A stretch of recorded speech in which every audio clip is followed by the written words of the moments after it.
Olá, muito boa tarde para você que está conectado conosco aqui pelo Notícias Agrícolas, no ar o nosso tradicional boletim do mercado do boi. Semana está só começando, mas desde semana passada a gente já começou a ver aí um movimento de um mercado mais estável, um mercado menos pressionado. E tudo indica que a gente vai ter a consolidação desse mercado ao longo dessa semana. Vamos conversar agora com o Fernando Henrique Gleses, lá da Safras e Mercado, para saber dele o que está acontecendo nesse momento e quais são os parâmetros que a gente pode utilizar para entender esse momento. Seja bem-vindo, Fernando. Obrigado mais uma vez por estar aqui com a gente, nos ajudando a entender o mercado do boi gordo. Dá para dizer que o mercado chegou no fundo do poço aí, Fernando? Seja bem-vindo. Bom dia, Alex. Bom dia a todos que nos acompanham aqui no Notícias Agrícolas. Uma excelente semana a todos que estão aqui nos assistindo. E, aparentemente, o mercado do boi gordo realmente está chegando aí num ponto de maior firmeza, né? Depois de um mês de maio bastante problemático, um mês de maio bastante difícil, como tipicamente costuma ser, né? Historicamente, maio é um mês de maior pressão da arroba do boi gordo, mas agora nós estamos convivendo, sim, com um preço, com um mercado um pouco mais acomodado, até mesmo insinuações de leves altas de preço em algumas praças, a exemplo do mercado paulista, a gente já viu algumas negociações acima da referência média, tivemos negócios em até R$ 225 por arroba, mas de qualquer forma, esses movimentos ainda são tímidos, ainda são comedidos, né? O que é importante nós mencionarmos aqui é que as escalas de abate que abrem em junho muito confortáveis, eles oferecem uma garantia à indústria frigorífica. Então eles ainda conseguem se manter dentro do mercado sem fazer aí, sem ter grande necessidade de elevação de preço, de maneira mais agressiva. Então isso acaba fazendo a diferença, acaba inibindo, né, movimentos de alta mais contundentes. Mas você estava me falando que em regiões pontuais já começaram a haver encurtamento de escalas também, Fernando. Exatamente. A gente pode colocar São Paulo e Minas Gerais como estados em que as escalas de abate ainda estão confortáveis, tá? Mas quando nós comparamos, por exemplo, a situação que acontece no Mato Grosso do Sul, o próprio Tocantins, a gente já começa a sentir escalas um pouquinho menos confortáveis, a escala voltando um pouquinho, sentindo aí uma maior necessidade de compra por parte da indústria. Não a ponto delas subirem de uma maneira muito contundente em relação a preço. Mas, de qualquer forma, nós já percebemos, sim, as escalas diminuindo em algumas regiões, em alguns estados. Então, isso é um indicativo importante, é um sintoma importante que nós precisamos considerar aí dentro do mercado, nós precisamos avaliar, que acaba realmente dando um tom um pouquinho mais otimista para esse mês de junho. Tá? É importante colocar isso. Mas, pelo que eu estou entendendo, é um movimento que para de pressionar, digamos, as cotações, mas ainda não dá fôlego para um avanço, um movimento de alta nos preços, certo, Fernando? Tem uma gordurinha para ser queimada aí nos frigoríficos. Exatamente. Por enquanto a gente não vê espaço para altas muito consistentes, apesar do mercado futuro, por exemplo, o vencimento junho aí está trabalhando no momento a 225,50. Tá? Eu não vejo, por exemplo, São Paulo reunindo condições para bater 230, 235 ainda nesse mês, até porque falta só 2 semanas para o mês terminar, né? E o que está acontecendo, o que a gente sente é que o mercado está caminhando nesse mês de junho em banho-maria. Tá? A gente não vê assim movimentações muito robustas, nem para alta, nem para queda de preço também. O mercado realmente lembra muito naquele período do ano que nós tivemos um perfil mais lateralizado, mais acomodado de preços realmente. Parece que efetivamente a gente vai trabalhar em patamares aí um pouco mais acomodados, mais estáveis aí nesse restante de junho. Vamos realmente acompanhar como vai ser essa evolução ou involução das escalas de abate, né? Isso vai ser muito importante para dar o tom desse restante de mês. Muito bem. Agora, se a situação é essa para o mês de junho, o que esperar do mês de julho, mês de agosto? O Fernando tem um alerta para fazer, certo, Fernando? Sim, vamos falar aí de confinamento. Bom, quando nós falamos de confinamento, O que se nós já, inclusive, fizemos entrevistas no decorrer desse ano explicando, né, que a nossa estimativa, nossa projeção, né, nós estávamos projetando o nosso número de confinamento, ficou ali estimado inicialmente, a gente imaginava que podia passar de 7,4 milhões de cabeças, mas o número que nós temos hoje projetado para confinamento em 2024 é de 7,37 milhões de cabeças, o maior confinamento da história aqui no Brasil. Então, um crescimento de 4,5% quando nós comparamos a 2023. As condições para confinar nessa temporada foram muito propícias. Nós temos uma abundância de nutrição animal no mercado, apesar de uma redução da produção de milho safrinha em 2024, ainda assim é uma boa produção, mas nós temos também muito sorgo no mercado, vai ter uma produção interessante de DDG, porque o etanol de milho, a produção cresce ano a ano, caroço e torta de algodão, bagaço de cana, farelo de soja, então tem muitas alternativas para a nutrição de ruminantes nessa temporada. Reposição ainda barata, preços da reposição ainda são acessíveis, apesar de um ou outro movimento aí, a gente ainda percebe preços interessantes para o mercado de reposição.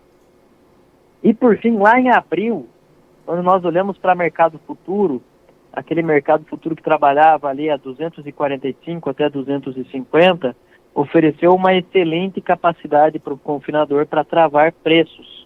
E agora, já fazendo mais um alerta, para quem não fez as suas operações de travamento, mercado futuro ali, o contrato outubro, trabalhando ao nível de 242, novembro a 243,95, ainda oferece uma perspectiva favorável em relação à trava de preços, tá? Então, o pecuarista que está aqui nos acompanhando tem que ficar atento às ferramentas de proteção, porque isso faz toda a diferença em termos de rentabilidade média. Tá? Ficar ao sabor do mercado, normalmente pode ser uma estratégia bastante arriscada, bastante perigosa. Tá? Então, ter uma ideia, uma previsibilidade de fluxo de caixa, isso é fundamental para você conseguir tirar o melhor rendimento possível, conseguir tirar as melhores margens e garantir aí um confinamento lucrativo e viável. Ainda mais nesse momento de incerteza, né? A gente sabe que tem aí, vocês da Safra já projetaram um crescimento significativo aí na oferta de animais confinados, mas a gente tem os fatores ainda de demanda ajudando, né, Fernando? Então, assim, pode ser que dê tudo certo, mas e se aparece alguma coisa no meio do caminho aí, né? Exatamente isso. Nós temos que lembrar o seguinte, é muito melhor você ficar ali garantido, preservar o seu negócio, do que ficar apostando com o mercado. Por mais que a demanda realmente seja favorável, nós estamos vendo um fluxo de exportação absurdo nesse ano de 2024. O Brasil está sendo muito requisitado pela demanda global e é muito compreensível que isso aconteça.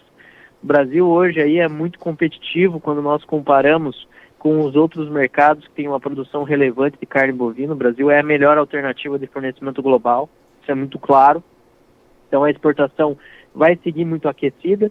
O calcanhar de Aquiles das nossas exportações não é quantidade de produção exportada, né? Não é quantidade de produto exportado. O problema das exportações brasileiras nessa temporada é algo que a gente já discutiu anteriormente, é o preço.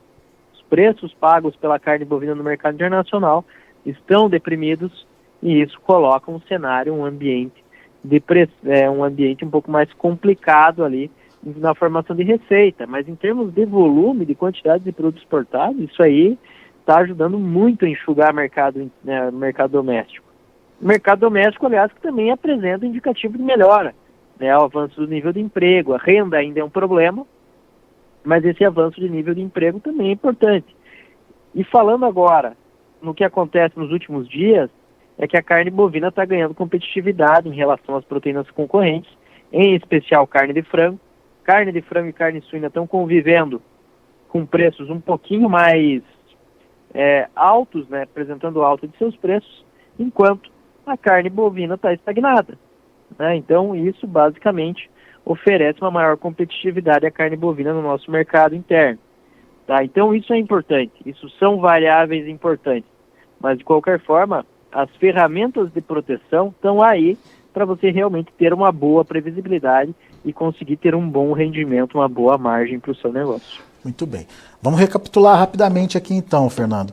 Temos aí agora, nesse restinho de junho, a possibilidade de um fim, né, uma parada nesse movimento de queda que pegou muita gente de surpresa, inclusive no mês de maio. A gente já começa a perceber isso através de até alguma remuneração melhor acontecendo, ainda sem virar referência, mas já acontecendo em São Paulo, como você pontuou, algumas escalas de abate encurtando, ainda de forma pontual em regiões específicas, mas já começando a diminuir. Portanto, um movimento aí de menor pressão nos preços a partir de agora, mas você está alertando para principalmente a partir de julho e agosto, num primeiro momento, e depois lá no último trimestre, para um aumento de oferta de confinamento. Um crescimento de 4,5% em relação ao ano passado, o que deve gerar aí um confinamento de 7,3 ou 7,4 milhões de cabeças, recorde aí de todos os tempos, e, portanto, um aumento de oferta que pode, enfim, chegar no mercado, e a gente precisa prestar atenção nisso, apesar de uma demanda bastante significativa que a gente está tendo, tanto na exportação quanto no mercado interno, certo? Por isso que você está falando, olha lá no mercado futuro, entende se aquele preço te remunera e aproveita para fazer a proteção. Exatamente isso. É exatamente isso. Tá? Você ter ali a garantia de quanto você vai receber, e não precisa ser só mercado futuro, tá? Tem alguns pecuaristas costumam fazer aí contrato a termo junto das indústrias frigoríficas e também conseguem uma boa previsibilidade, um bom resultado da sua rodada de confinamento. Então tem que ficar atento a essas oportunidades também, que não envolvem necessariamente o mercado futuro. A gente precisa lembrar o seguinte: o mercado futuro é uma ferramenta muito importante, as opções no mercado OTC são ferramentas importantes para garantir, para você conseguir ter uma proteção, mas isso vai depender muito do fluxo de caixa da tua propriedade também.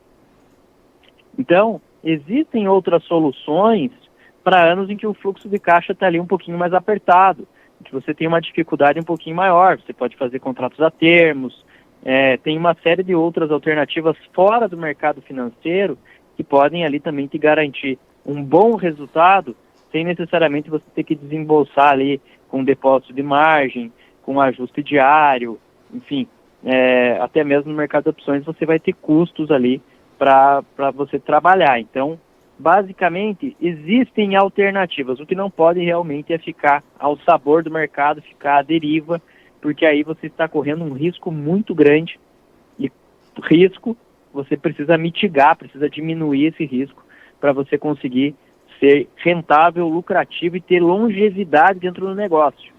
Tá? Para a sua empresa, para a sua propriedade prosperar, você precisa realmente também se atentar para as questões que envolvem a porteira para fora, na gestão de comercialização, gestão de preço e gestão de risco. Muito bom. Dica fundamental: se você que é pecuarista está nos ouvindo nesse momento e não sabe o que fazer, não sabe como se proteger, vá se informar. Esse ano exige, principalmente por conta aí, das variabilidades que a gente pode ter no mercado, uma atenção especial nessa proteção. Afinal de contas, dinheiro no bolso, lucro, mesmo que seja menor um pouquinho, nunca faliu ninguém, né, Fernando? Exatamente isso. Exatamente isso. Você precisa realmente ter esse tipo de comportamento dentro do mercado hoje para que você consiga fazer com que o seu negócio prospere ao longo dessa década. Nós estamos passando aqui na pecuária de corte por uma revolução da gestão também, das questões que envolvem a porteira para fora. Então, por eficiência de mercado, só os pecuaristas mais profissionais, com uma gestão que lembra muito uma gestão de uma empresa realmente, é que eles vão conseguir se manter dentro da atividade no decorrer dessa década. O mercado é cada vez mais exigente e vai se tornar ainda mais exigente com o pecuarista. Ele vai precisar realmente usar dessas ferramentas para conseguir se manter na atividade por um período mais longo. Boa. Muito bom. Meu caro Fernando Henrique Iglesias, show de bola, informações importantes aí para o produtor e principalmente trazendo aí fundamentos que mostram caminhos possíveis aí do mercado. Volte sempre, Fernando. É um prazer participar aqui no Notícias Agrícolas. Contem comigo em mais oportunidades.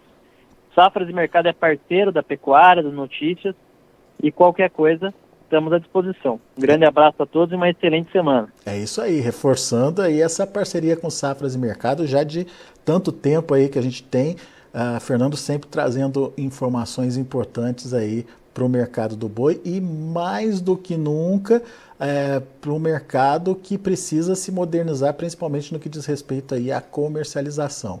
Na produção a gente já evoluiu bastante, claro, tem muita coisa para evoluir ainda, mas a gente já evoluiu bastante, agora a gente precisa aprender a comercializar e mais do que isso, se proteger, aproveitar as oportunidades de preços que garantam lucratividade, dinheiro no bolso.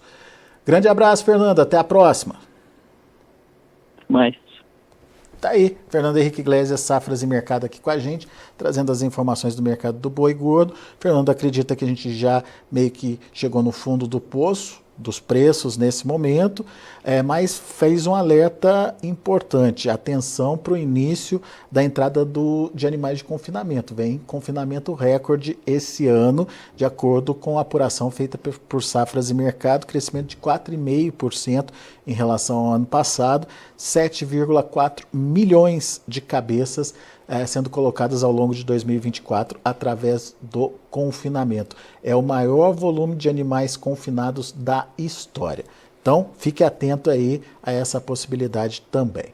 Bom, vamos ver os preços, como estão os negócios lá na B3, Mercado Futuro, e você acompanha comigo na tela agora. Para junho, 225,50 está com alta de 0,13%. Julho, no vermelho, 0,34% a 231,45%. O agosto, 235,20, queda de 0,28%. Setembro, 236,95, queda de 0,38%. Indicador CPEA fechou a última sexta-feira a R$ 221,25, com alta de 0,34%. São os números do mercado do boi gordo para você acompanhar e, mais do que isso, entender melhor o mercado que está evoluindo aí em termos de precificação. Daqui a pouco a gente volta com outras informações e mais destaques. Na sequência tem João Batista Olive com Tempo e Dinheiro. Continue com a gente, Notícias Agrícolas, informação agro relevante e conectada.